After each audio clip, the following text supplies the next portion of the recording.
Bienvenidos a La Hora del Museo, el podcast del Museo Histórico Nacional. Identidad, cultura, patrimonio y más. Soy Rocío Muñoz y te invito a un encuentro diario con la historia y sus protagonistas.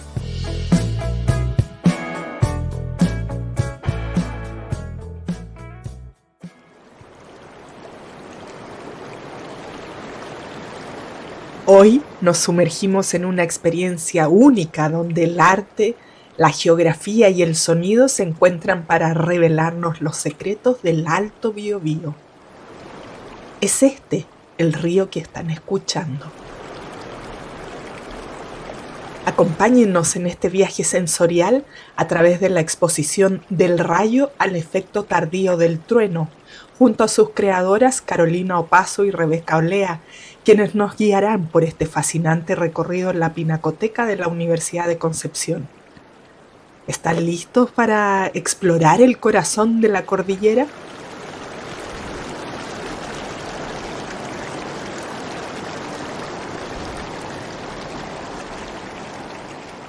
Bienvenidas Carolina y Rebeca, qué gusto tenerlas aquí en el programa, un placer conversar con ustedes, además en esta época de verano que nos gusta salir de los temas tan tradicionales, salir de la ciudad, y hoy día nos vamos a ir a viajar, a Concepción y en particular a este gran río icónico Biobío para que nos cuenten de su exposición Del rayo al efecto tardío del trueno, así que bienvenidas. Gracias, Rocío. Estamos felices de estar acá y gracias por apoyar en la difusión de este proyecto y de esta exposición que está en curso. Yo tengo muchísimas dudas, pero partamos por el título. ¿Por qué este título de la exposición? ¿Por qué este nombre, este concepto? Bueno, dentro de esta exposición establece un diálogo con la obra de Julio Escames a partir de investigaciones de campo que desarrollamos en la cordillera del Alto Biobío, y dentro de eso nos dedicamos a leer documentos históricos de Julio Escames, escritos de él. Entre esos escribía teoría, haciendo análisis crítico sobre la experiencia estética. Y él habla sobre esta transición de los sentidos dentro de la experiencia estética, de la visualidad, ¿cierto?, que es súper omnipresente, o sea, la imagen, hacia la imagen sonora, cuál es la mediación entre el artefacto óptico y el artefacto sonoro. Y ahí utiliza como metáfora para hacer alusión a ese tránsito del resplandor del rayo al efecto tardío del trueno. Entonces nosotros nos encontramos con esta frase, ya sabiendo que nuestra exposición iba a ser un recorrido desde la visualidad hacia la oscuridad, pero también una imagen que se va hacia la penumbra, que permite reactivar nuevamente la mirada para apagarla finalmente con el sonido. Y nos parece pertinente y muy poético también citar a Escames con este título. Bueno, vamos a los inicios de esta idea que combina muchas cosas, muchas profesiones. Ustedes mismas, Rebeca geógrafa, tú artista del sonido, y hay otra integrante más que hoy día no nos pudo acompañar también, que se complementan todas estas disciplinas. ¿Cómo se les ocurre formar esto multidisciplinario? Bueno, nace también un poco por esta intención de poder explorar el río Biobío, y también desde estas nacientes, cómo el río y todos estos cursos de agua van finalmente fluyendo y convergiendo en el río, y a través de esa interés de poder conocer el río nos fuimos acercando desde distintos lenguajes. Por ejemplo, desde la geografía, pudiendo ver desde la imagen satelital primeramente como un primer atisbo del territorio, qué es lo que había y cuáles de esos elementos tenían un interés o un interés sonoro, que luego cuando fuimos a terreno pudimos, poder ver los lugares de nuevo, encontrar otros, descubrir también. Entonces fue una metodología que fuimos construyendo junto con Carolina, junto con Amparo, en pos de este descubrimiento del territorio. O sea, esa era la motivación, descubrir este territorio. Bueno, y está Julio Escames, yo no lo conocía a él, así que cuéntenos de él y por qué se basan en su obra para trabajar todo este proyecto artístico. Esta es una invitación que nos hace la Pinacoteca a dialogar con la obra de Julio Escames. Nosotras no lo conocíamos mucho inicialmente, tenemos una amiga que colaboró con nosotras, que es Leslie Fernández, que es una investigadora de su obra acá en la región de del Biobío y que ha viajado a Costa Rica, donde Julio Escámez fue exiliado en dictadura. Entonces, la Pinacoteca tiene esta colección de Julio Escámez y en la colección el pie forzado era trabajar con 3 pinturas de gran formato, precisamente los paisajes cordilleranos, que también se vincula a nuestras investigaciones previas. Ya ambas tenemos investigaciones en territorio, en espacios de bosque, de río, de cordillera particularmente también. Y además de estas pinturas, también estaban los bocetos de Escámez. Entonces, y ahí nos fuimos enterando y enamorando un poco de su trabajo, porque él también se iba a internar en la cordillera, a registrar estos paisajes naturales. Y mientras estaba fuera del país, empezó también a sentir una añoranza con Chile y siguió registrando los paisajes que veía en la cordillera, las araucarias, los ríos, y vuelve también en ocasiones a Chile y se encuentra con la desolación del paisaje, que están registrados también en un dispositivo editorial que tenemos dentro del cuerpo de la exposición, que, bueno, ahí Rebeca como que se encargó un poco más de hacer estos cruces entre nuestra investigación y estos bocetos donde Escámez retrata cómo el paisaje está siendo devastado. Él dice, me han robado el paisaje de mi infancia. Y es interesante igual porque Julio Escámez, él vivía, o sea, su ciudad natal es Los Álamos, específicamente un sector que se llama Antiguala en la provincia de Arauco, acá en la región del Biobío, un territorio que hoy día está sumamente deforestado, la industria forestal lo tiene, es la matriz del territorio, entonces las obras o los bocetos de Julio Escámez no era esta naturaleza idealizada que pudiéramos encontrar, sino que también había una crítica en torno a la pérdida del territorio y al despojo, que fue un elemento que igual no hizo sentido en este territorio cordillerano que está intervenido por 4 hidroeléctricas, y creo que esta es la quinta la que van a construir en Santa Bárbara, comunidad que está casi, o sea, a los pies de ella, Alto Biobío, que es el territorio donde nosotros estuvimos trabajando. Wow, yo no tenía idea que estaba en proceso este megaproyecto, pensé que ya de hecho como que se habían frenado todas esas situaciones y de repente, hablo por mí, yo desde aquí de la ciudad no tenemos idea de lo que está pasando en otros lados y cómo va variando el paisaje. A veces a mí me da pena, digo, de esos paisajes que yo de niña pasaba largas temporadas de vacaciones, quizás cómo estarán hoy, ¿no? De nuestro sur de Chile.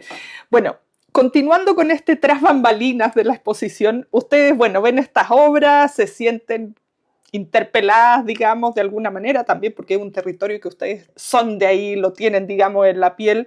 De ahí, ¿cómo empezar a trabajar? ¿Cómo surgen estas ideas que yo decía que es multidisciplinario, cada una con sus talentos? ¿Cómo poder unificarlo? Deciden, bueno, vamos a ir a revisitar estos paisajes, ¿cuál va a ser el concepto que vamos a trabajar? ¿Cómo se fue dando todo eso? Yo creo que así como tú sientes esta distancia de Santiago, que es mucho más que la que se puede sentir desde acá, pero igual dentro de Concepción estamos distantes de la cordillera.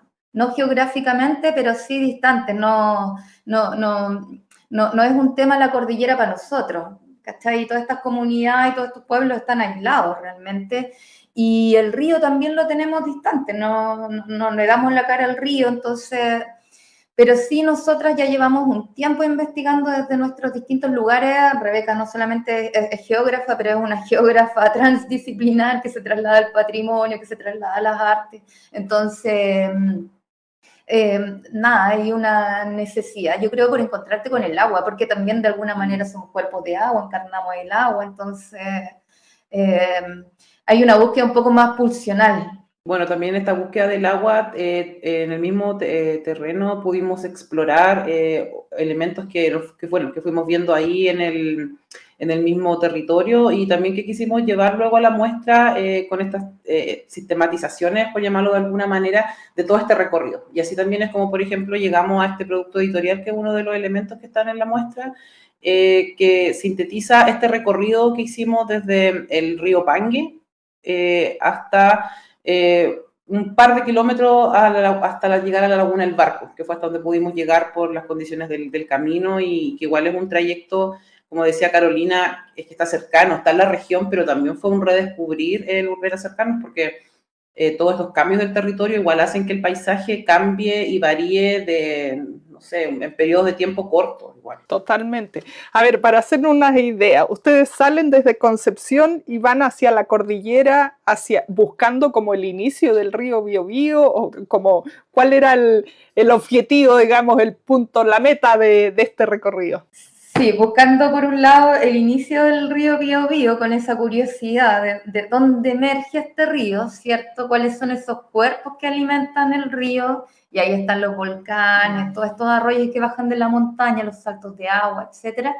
Pero también vamos con el objetivo de descubrir cuál es nuestro proyecto de exposición, porque no es que tengamos un proyecto de exposición planificado, Claro, o sea, claro. vamos como abiertas a encontrarnos con hallazgos, con esas metáforas que van a aparecer solamente estando y viviendo la experiencia de estar dentro del territorio. Y claro que fueron apareciendo imágenes, o sea, entramos al Alto Biobío y de pronto nos vimos envueltas en la nieve. Acá Wow. no nieva, entonces, claro, nos vimos envueltas en la nieve y Rebeca dice, estamos entrando en Narnia. Claro, sí. Qué espectacular. Además, me imagino sin nadie alrededor. Claro.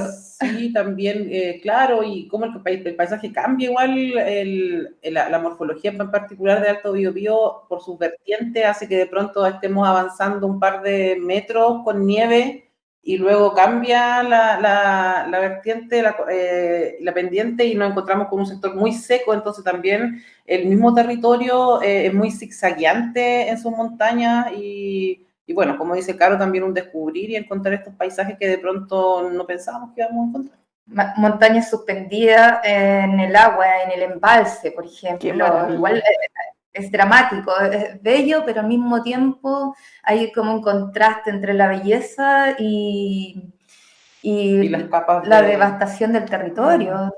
Bueno, conocen este lugar y de ahí dicen, bueno, vamos a tomar sonidos, vamos a hacer, como tú decías, está esto también editorial, cómo vamos a unificar lo que cada una le fue despertando en este lugar. Claro, lo primero que teníamos, lo que sí teníamos antes fue este diseño que tú diseñaste, Rebeca, del mapa. Claro, o sea, partimos con un registro como de alrededor de 100 puntos o 100 lugares que eran de interés, o sea, puentes, Wow. confluencias de río, no sé, saltos de agua, y luego eso lo fuimos acotando, pero no acotando como por el afán de que fueran menos puntos, sino porque en realidad si estábamos, por ejemplo, posicionadas, no sé, en el embalse, mismo en el embalse, ocurrían muchas cosas. Ocurría que, no sé, que se veía la estratificación del mismo embalse cuando baja el agua o un salto. Entonces, fue también un proceso de editorialidad, de poder también ir sistematizando estos lugares y dándonos cuenta que también ocurrían algunas cosas sonoras de interés. Por ejemplo, en el mismo embalse había un silencio que era eléctrico. No sé, Carlos, ¿tú podías explicar un poquito más eso? Claro, porque como no hay corriente en los embalses. Ah, el agua es quietita ahí. Y yo creo que nosotros también ya estábamos un poco cargadas, como afectadas con este territorio eléctrico quieto, espejo. Entonces, de alguna manera, uno también induce un poco los sentidos, pero yo recuerdo que las dos estábamos escuchando, mira, si este sonido del agua, que no es de agua, pero es como un sonido... Una turbina o un salto, y entonces, claro, también como poder, o sea, fue bien inmersivo también de parte de nosotras, de poder sentir igual el lugar y eso también se fue traduciendo luego en las piezas que componen la exposición. Bueno, qué espectacular. Yo ya me fui imaginando esos paisajes que no los conozco además. Intentemos hacer un recorrido. Bueno, esto va a estar abierto para visitarse hasta el 16 de marzo, ¿verdad? Si no me equivoco. Así que hay tiempo, sobre todo ahora que nos estamos moviendo por todo Chile, aprovechando esta temporada de vacaciones para ir a ver esta exposición. Podemos hacer un recorrido así auditivo por la exposición, como cuáles son los ejes o la primera estación, si uno entra ahí a la pinacoteca, de cómo va armado esta expo. Bueno, lo primero que ves al confrontarte a la sala, desde el punto de entrada, es un video objeto que funciona como un dispositivo oracular que alude a ese escame premonitorio que vislumbraba el futuro porque él tiene muchas obras donde se ve una modernidad que arrasa con un paisaje, con un territorio, con comunidad, con cultura, con naturaleza. Y tenemos esa imagen, ¿cierto?, donde aparece esta montaña suspendida que te contaba en el paisaje, invertida en una bola de cristal. Bueno, estoy contando mucho de la exposición, pero... y luego, si nos vamos a recorrer esa primera sala, están estas 3 pinturas de gran formato que nosotras las descompusimos lumínicamente. ¿Cómo sería eso? Son pinturas grandes, estamos hablando de 4 por 3 metros aproximadamente, casi cada una, pero que tienen muchísimas capas, como, no sé, hay un bosque y atrás del bosque está transitando un grupo de conquistadores armados, por ejemplo. Y por otro lado hay una niña que tiene algo que es una serpiente, un instrumento, no sé qué, que hace de esta figura de la medicina. ¿Cachai? Entonces, como que fuimos seleccionando qué elementos enfocar y qué elementos no, y qué elementos iluminar y qué elementos dejar en la penumbra, como a descubrir también por el espectador. Entonces, qué el interesante. espectador, estas obras creo que ya se habían expuesto previamente en la Pinacoteca, entonces brindan ahora, hoy día, una relectura. Y luego en la zona central de esta primera sala se encuentra este dispositivo editorial que desarrolló principalmente Rebeca en colaboración con Almacén Editorial. Claro, son 2 libros también de gran tamaño que se contrastan uno al otro. El primero cuenta todo el recorrido que hicimos desde el río Pangue hasta la Laguna del Barco. Bueno, ahí también quisimos hacer como trabajar un poco como el lenguaje del Atlas, que lo que hace es que unifica los criterios, cosa que el lector pueda darse cuenta de que ahí hay algo que tiene continuidad. Ahora, contiene fotografías, contiene mapas y también unas pequeñas definiciones muy breves de qué lugar o qué espacio está retratado en este mapa. Frente a él se encuentran imágenes de la construcción de las represas contrastadas con algunos bosquejos de Julio Escames que no hicieron mucho sentido, bosquejos que se encuentran en la colección de la Pinacoteca y que hablan un poco de este territorio, de la pérdida del territorio, de la industrialización también y de algunos elementos como claves que pudimos darnos cuenta que estaban tanto en la obra de Julio Escames como en este cambio del territorio. Una duda aquí, perdona Rebeca, ¿hay fechas de cuándo eran estos bosquejos y estos dibujos de Escames que daban cuenta de cómo ya estaba cambiando el territorio? No hay fecha. Bueno, Leslie, que es la investigadora amiga, Leslie Fernández, que lo ha investigado bastante, nos contaba al mismo tiempo que él nos solía datar su boceto. Entonces no sabemos si fue antes, durante el exilio. Ok.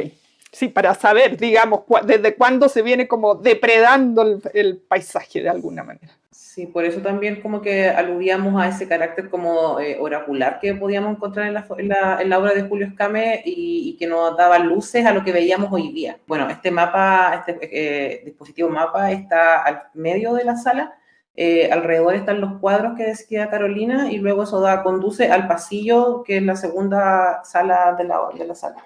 Claro, hay un corredor grande que también funciona como un espacio expositivo y bueno, entre este objeto oracular que te contaba, que es el video con la bola, Amparo Prieto, que además nos apoyó con la descomposición de las pinturas de Escames porque ella tiene una investigación entre la luz y la oscuridad en territorios deselectrificados, en la región del Maule principalmente. Bueno, pero ella escribe también analíticamente 2 breves textos, uno de este río salvaje que va aguas abajo, ¿cierto?, con un flujo ininterrumpido, versus este río intervenido. Entonces también ahí hay otros dispositivos editoriales que van a muro y que se complementan con nuevamente un boceto de Escames que también está iluminado, particularmente iluminado, donde una mujer mira a través de un cristal. Bueno, el boceto, muchas mujeres mirando a través de cristales o objetos ópticos, como si algo estuviesen viendo a través de ese cristal hacia otra esfera, no sé, de tiempo. Y de este corredor se transita, como ya vamos apagando un poco la mirada, ¿cierto? Que las pinturas de Escámez son súper visuales aún así, el libro objeto, los dos libros objetos también, vamos apagando un poco la visión y nos encontramos con una caja negra suspendida en el espacio en la última sala, donde hay un sonido multicanal, un paisaje sonoro multicanal de 38 minutos, donde el espectador puede recorrer también a través de esta caja y encontrarse con esta naturaleza extraña del paisaje cordillerano entre lo natural y lo artificial. Me da como me gusta mucho todo el trabajo que ustedes han hecho, pero también como que se me aprieta el corazón de esto de que lo último que dijiste, ¿no? Esta mezcla entre el paisaje natural y artificial, las hidroeléctricas. Bueno, siento que la exposición que ustedes han montado cumple muchas funciones. De partida, darle vida a un artista que a lo mejor estaba ahí los cuadros guardados de alguna manera, darle una reinterpretación, volverlo a la vida, y luego todo lo demás que nos han ido contando. Quería conversar del sonido, Carolina. ¿Cómo se hace eso? Porque yo alguna vez traté de hacer, bueno, por tantos años trabajando en la radio, alguna vez estuve en la selva amazónica y dije, aquí me voy a grabar todos los efectos de la vida para todos los reportajes que quiera hacer o los programas que quiera hacer. Claro, los teléfonos no eran, fue hace algunos años, y cuando llego al estudio de radio no se entendía nada de lo que yo en ese minuto estaba escuchando. Entonces, ¿cómo se hace ese proceso de capturar para que luego las personas justamente apaguen la visión y se sumerjan en el mundo del sonido? Claro, bueno, ahí hay un tema con la mediación, el que tuviste tú, por ejemplo, entre el dispositivo tecnológico y la experiencia misma, porque no es lo mismo estar en el lugar escuchando y de manera atenta, ¿cierto? A después escuchar esto en una caja reproducida en otros espacios. Suena distinto y eso es inevitable. Además, los oídos, el dispositivo electrónico suena distinto, se escucha distinto. Y un poco lo que yo hago acá cuando llego a Concepción es revisar estos sonidos y buscar la evocación de ese paisaje. Entonces, de esa experiencia, de ese lugar donde estuve, de lo que nos provocó ese lugar, de las reflexiones que tuvimos, de lo que discutimos en torno, por ejemplo, a ese espacio en concreto. Y a partir de eso empiezo a estirar, manipular el sonido, pero de todas las maneras posibles, cortar, como si hay que poner efectos, pongo efectos, si tengo que volver a reinterpretar ese sonido interponiéndole otro sonido, modular la frecuencia, etcétera, para llegar como a esa intensidad, buscando llegar a esa intensidad del registro. Y a veces, bueno, generalmente pasa que, no sé, pues tengo 20 registros, 40 registros, 50 registros. Y cada uno de esos registros de pronto hay que trabajarlos por separado, después se van uniendo. Y a veces también en términos de registro, también hay que estar mucho tiempo como para lograr percibir algo también. Por ejemplo, en el embalse era súper quieto. Con Rebeca estuvimos, no sé, mucho rato escuchando solamente creo que la quietud del agua. en la noche escuchamos más, por ejemplo, cuando nos acercamos, pero a los pies del embalse, sentir así el agüita, y creo que ahí se sentían otras, pero claro, también habían como, también es como un ensueño un poco el sonido, porque te envuelve en una pieza que no es continua, o sea, no es como monótona, por decirlo de alguna manera, no sé, tiene altos, tiene bajos, y yo creo que eso igual es súper interesante. Y me quedó dando vuelta esto del ensueño del sonido. Sí. Habían sonidos que de pronto no alcanzaba a registrar, pero que se me quedaban ahí, como escuché un pájaro llorar en el agua, no sé. Entonces, ¿cómo poder llevar eso a los oídos de los demás? Es una pieza de 38 minutos, son 3 canales de audio. Dentro de nuestro recorrido apareció siempre la serpiente desde un principio hasta el final, porque el río es serpenteante, porque las montañas tienen cuerpos de serpiente, como que se mueven en el territorio, tienen cabeza, ¿cierto?, la montaña, pero está todo este cuerpo, cordones montañosos. Y bueno, también la pieza sonora toma estas ideas y trata de reinterpretarlas. Entonces también hay como una serpiente acuática, a veces no tanto, un poco más artificial, ahí encerrada en esta caja negra que está tratando de salir. Sí, la pieza sonora guarda también harto de como dice Carolina, guarda como las discusiones, los sentires que hubieron y que quizá la única forma de que puedan expresarse son esas.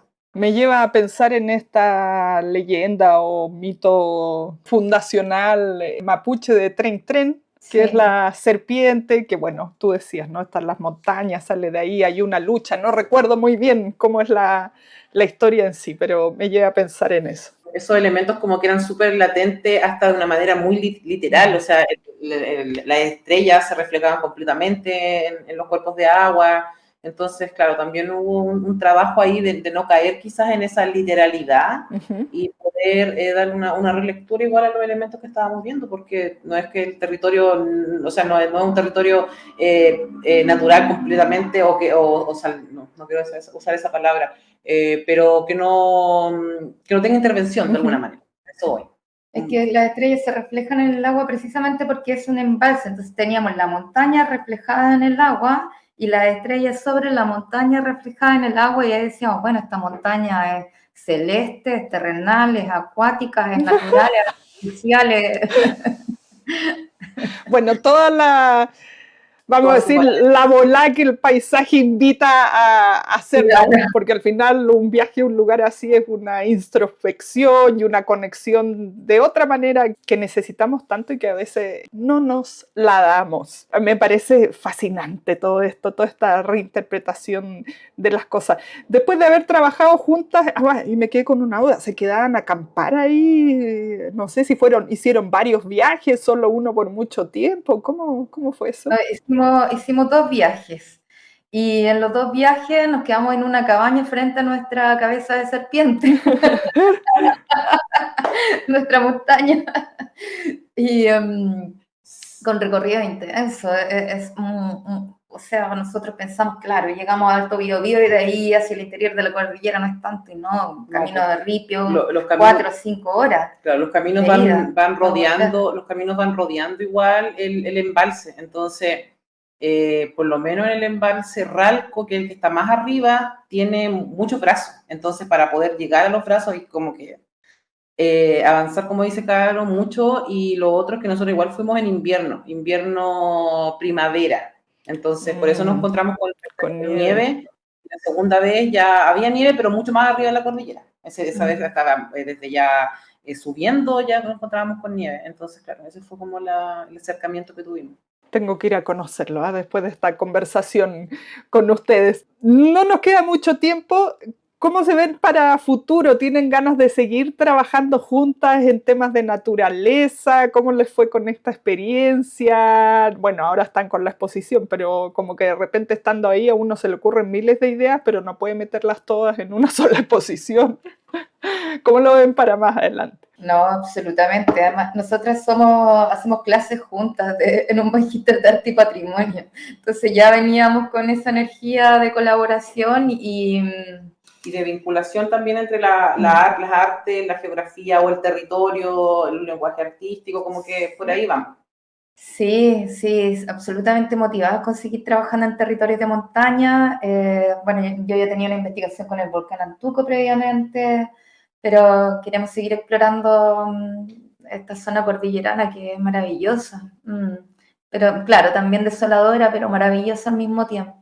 Yo les quería preguntar también por aquí todos los detalles para visitar la muestra. Ahí sí las dejo a ustedes, dónde, horario, hasta cuándo. Sí, la muestra, bueno, está desde el 26 de noviembre hasta el 16 de marzo y es una muestra gratuita, la entrada a la Pinacoteca es gratuita. La muestra está en el segundo piso, la sala Julio Escames, que es una sala que se funda en honor a Julio Escames y a la colección que guarda la Pinacoteca, y el horario de la Pinacoteca es de 10 a 17:45 horas, de martes a domingo. El día lunes está cerrado. Buenísimo, así que para los que anden vacacionando por ahí pueden ir a ver esta exposición. Y aquí lo que yo más quisiera, ¿hay posibilidades de itinerar con esta muestra? Eso es lo que queremos. No sabemos todavía dónde ni cómo, porque, bueno, tenemos que desvincularnos de estas grandes pinturas de gran formato de Julio Escame, pero no las podemos llevar a otro lugar, yo creo. No sé cómo sería ahí esa gestión, es complejo, porque son parte de la colección de la Pinacoteca, entonces... Pero sí, ahí tenemos, claro, está como la perspectiva igual, la recepción de las personas que hemos visto en la obra igual ha sido súper buena, entonces también nos invita como a poder extender igual esta experiencia, porque muchos se han reencontrado con algunos de estos paisajes que se están mostrando en la exposición. Y bueno, también porque cuerpos de agua como el río Biobío, si bien este es muy significativo a nivel nacional, pero tenemos en todo Chile con procesos similares también, desde las zonas cordilleranas, ¿no? Como la devastación del paisaje, estas contraposiciones entre tanta abundancia y tanta devastación al mismo tiempo. Yo me quedo en silencio porque, como les decía, me da pena y a la vez como hay que hacer algo urgentemente, porque si no ya no sé cuál es el valor de las cosas. Seguimos devastando y no sé qué es lo importante ya si no mantenemos eso. Un río tan, como yo decía, importante, icónico como es el Biobío. Así que parte de eso es ir a conocerlo y ir a ver proyectos como el de ustedes que nos muestran desde otra perspectiva lo que ahí está ocurriendo y nos remueven sobre todo. Carolina, Rebeca, muchas gracias por conversar con nosotros aquí, por llevarnos a este recorrido, por llevarnos hasta el Alto Biobío. Y bueno, ahí por supuesto vamos a ir a ver esta muestra aprovechando que nos queda esta temporada de vacaciones. Gracias, Rocío. Súper. Gracias igual por el espacio, súper interesante poder como seguir hablando de la obra. Sí, estamos muy motivadas por hacer circular esta exposición, esperamos que pueda llegar a otras regiones.